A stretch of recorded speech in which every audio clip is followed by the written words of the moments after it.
Welcome to Chillin' 101. We hope this video helps. You start by preparing the project for Android. Do this now. Open Unity Hub and confirm Android build support, SDK, NDK, and OpenJDK are installed, because without them you cannot compile.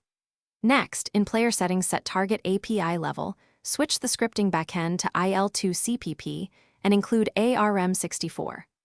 Once done, visit Graphics APIs and pick Vulkan or OpenGLES 3 and order them for your devices. This reduces draw overhead and gives you predictable rendering behavior. You now optimize the heavy middle, assets and rendering.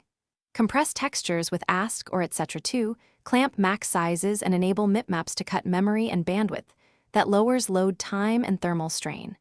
Then enable GPU instancing and the scriptable render pipeline, SRP batcher if available. Bake static lighting to reduce real-time cost.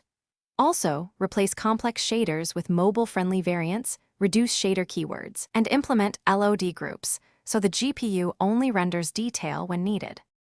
Finish by validating and cleaning up, run a build on target hardware and profile it. Use Unity Profiler connected to the device and Android Studio GPU/CPU traces to find spikes, because desktop results often lie. Turn on managed code stripping and IL2 CPP binary stripping, fix excessive allocations to avoid GC hitches, and reduce startup loading. If things go wrong, check the profiler first. High GC, main thread stalls, or memory leaks point to textures, allocations, or expensive. Thanks for watching. Consider subscribing if we helped you.